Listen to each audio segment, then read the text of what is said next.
Thank you. Well, I don't know how I'm going to top Kirk Douglas or certainly Al Pacino's Buddy Rich story because, my God, Al, that was incredible. But I'm going to take a brief moment here tonight. It's hard to come up with what to say about an artist who has meant so much to so many in this industry.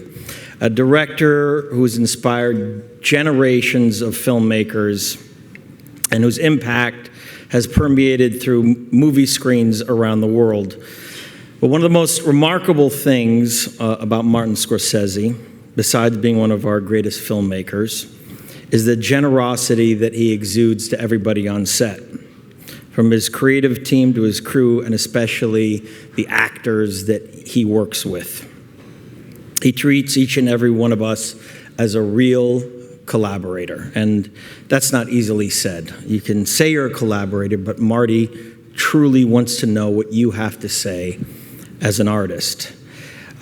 These collaborations have been forged through the years. They're strong symbiotic relationships with actors like the great Robert De Niro, Harvey Keitel, Joe Pesci, and most recently Al Pacino, and dare I say myself.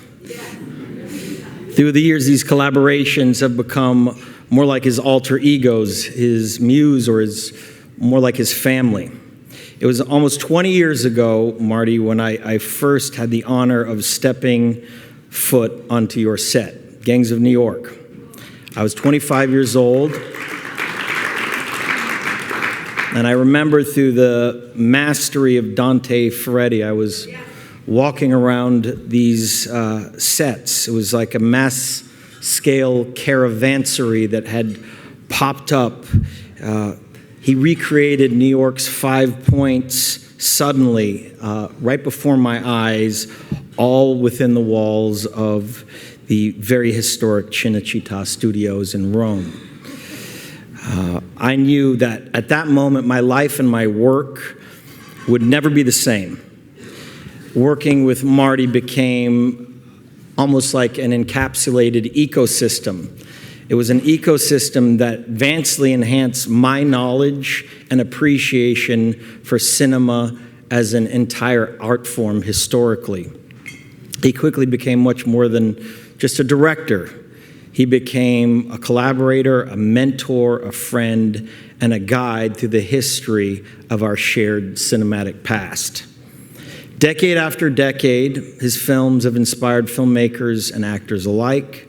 Almost every single artist in our industry has been influenced in one way or another by his cinematic achievements. The films, of course, as you've seen tonight, they speak for themselves. Mean Streets, Taxi Driver, Raging Bull, Goodfellas, Age of Innocence, Gangs of New York, Wolf of Wall Street, Silence. It's one of the greatest bodies of work in film history, to put it frankly. And even more astounding, he continues to this very day to make cinema at the very pinnacle of artistic ambition and achievement. With his latest film, Marty has once again reunited with some of his most iconic collaborators. And if you've seen The Irishman, you know it plays like an elegy. It's a movie about looking upon what you've left behind and scoring up with all of it. But for me, and even what's more astounding about this film, in my mind, Marty transcends his own signature genre and creates a film that methodically transforms itself into an exploration of our very own universally shared mortality. The film is absolutely breathtaking.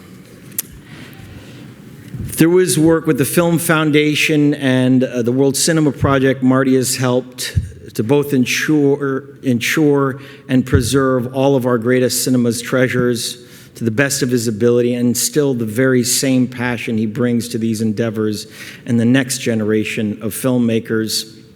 What he's already left behind stretches beyond the bounds of just a filmography. It overshadows 12 Oscar nominations.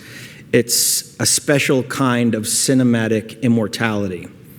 He has a body of work that will be revered for centuries and generations to come. This accolade, the Santa Barbara International Film Festival's Kirk Douglas Award, is given to lifelong contributors of cinema.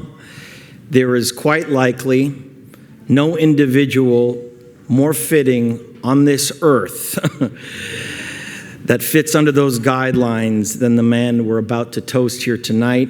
It is my unique honor and my pleasure to present this year's Kirk Douglas Award for Excellence in Film to the incomparable Martin Scorsese.